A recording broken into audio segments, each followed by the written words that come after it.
मतलब जैसे उन्होंने कहा कि ये जो जितनी कंडीशंस हमने फुलफिल की हैं, जिसमें गैस का बढ़ाना, बिजली का बढ़ाना, ये बजट 170 अरब रुपए का लेके आना, और साथ ही जो है हमें ये भी आवाज आ रही है कि शरह सूद बढ़ेगा, ये सब प्री कंडीशंस है आईएमएफ की। तो जब हम इनको मान लेंगे और हमको ये लगता है कि कल जो है आपका जो स्टाफ लेवल एग्रीमेंट जो है उसका मुसवदा ये दस्तखत करके भेज दिया जाएगा, तो जरूर हमें 1.1 बिलियन डॉलर आईएमएफ से मुतवक्का है कि वो अप्रूव हो जाएंगे। वो जब अप्रूव होंगे तो उसके साथ साथ हमें Asian development, world bank, Asia infrastructure bank और दूसरे जो ममालिक है उनसे हमें पैसे मिलेंगे। लेकिन एक चीज है कि ये सब लोन होंगे। अगर 9 अरब डॉलर जैसे मुतवक्का किया जा रहा है कि नेक्स्ट 2 मंथ्स में हमें मिल जाएंगे, तो ये 9 अरब डॉलर का इजाफी लोन होगा। तो फिल वक्त हमें जरूर क्वेश्चन मिलेगा, लेकिन जैसे फाइनेंस मिनिस्टर ने कहा है कि हमें एक प्लान चेकआउट करने का, उन्होंने चार्टर ऑफ इकोनॉमी का भी कहा है। अब चार्टर ऑफ इकोनॉमी सारी जमातें अगर एक जगह बैठ के कोई इकोनॉमी के हल सोचें तो होगा ये सिलसिला, क्योंकि इंडिविजुअल का मसला नहीं है, सबको सोचना पड़ेगा। लेकिन उन्होंने साथ साथ ये भी कहा कि एलसीएस खोलने का नोटिफिकेशन जारी कर दिया गया, अद्वियात और जो पेट्रोलियम मसनूआत है, ये तो एक खुशाइन कदम होगा फिर। जी बिल्कुल खुशाइन कदम है, लेकिन हमारे रिजर्व जो हैं वो सिर्फ और सिर्फ 2.9 बिलियन डॉलर्स के, जो 3 हफ्ते के लिए काफी है सिर्फ।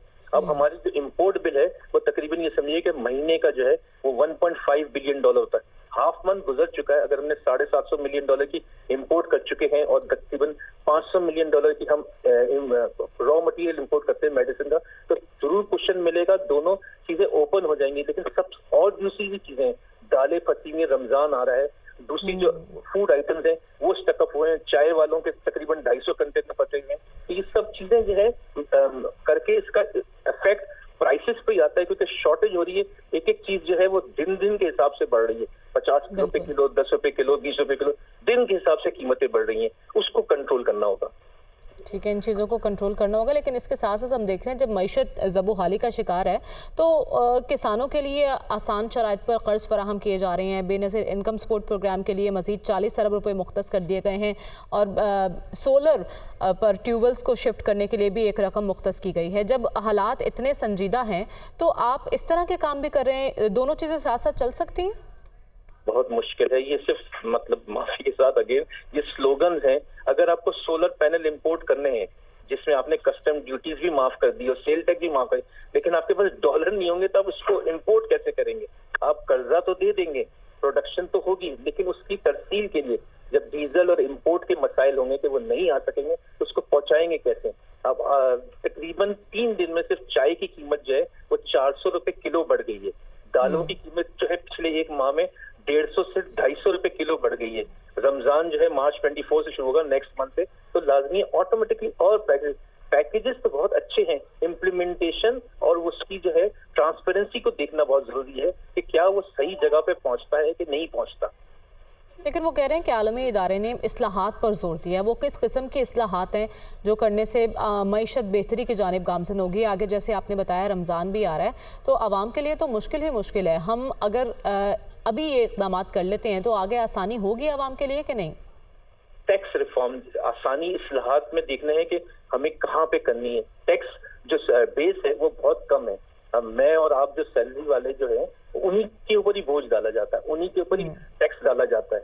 और वही जो है मतलब हम दोनों को सैलरी बाद में मिलती है, टैक्स पहले कट चुका होता है ना।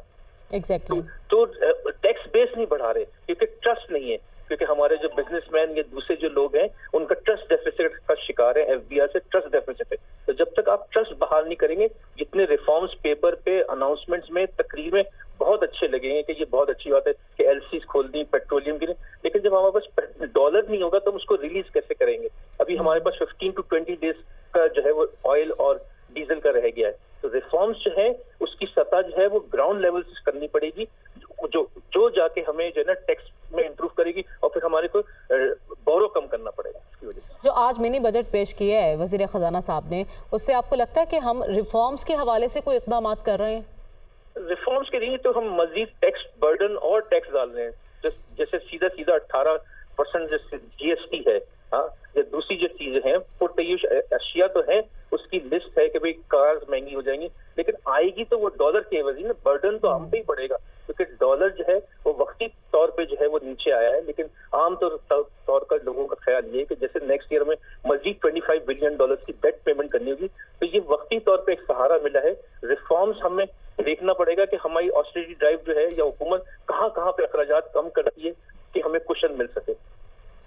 लेकिन हारिस आमिर साहब, ऐसे कौन से इक़दाम हमें करना होंगे जिससे बोझ अशराफिया पर भी पड़े, सिर्फ आवाम ही ना पिसे उसमें? तो बहुत सारे लोगों से बात हुई, उसमें यही कहा गया कि जैसे बिजली का रेट है या गैस का रेट है, वो आपको और मुझको भी दोनों को अगर 20 रुपए पर यूनिट है, तो उनको पता है कि हम कौन से इलाके में या कौन सी हम एरिया ऑफ फ्लैट में रहते हैं या घर में रहते हैं, तो उनके पास ये कैटेगरी भी मौजूद होगी कि 600 यार्ड 1000 यार्ड या 3000 स्क्वायर यार्ड, उनके उधर जो है वो टैक्स, उसका जो टैरिफ रेट है बढ़ाएं ताकि उसके ऊपर पड़े बोझ पड़े। ये नहीं कि जो एक फ्लैट रेट बढ़ा दिया है कि आपको भी 19 रुपए रेट देना है, मुझे भी देना है और सारी अशराफिया को भी 19 रुपए रेट देना है। प्राइसेस भी इसी तरह से ही है कि हमारे यहाँ जो पेट्रोल प्राइसेस या डीजल प्राइस, उसमें भी कुछ फर्क लाना पड़ेगा।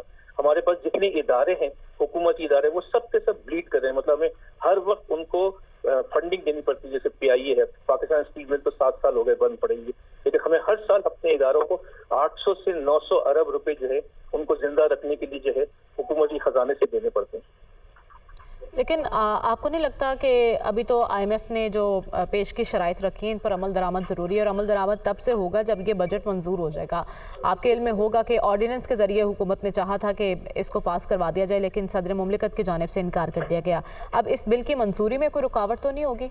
बिल की मंजूरी में तो कोई रुकावट नहीं होगी, क्योंकि जिस तरह से हाउस है उनके पास मेजॉरिटी है, तो ये बिल पास ही हो जाएगा। क्योंकि बिल पास होना जो है वो दोनों ऑपोजिशन और उसके लिए है।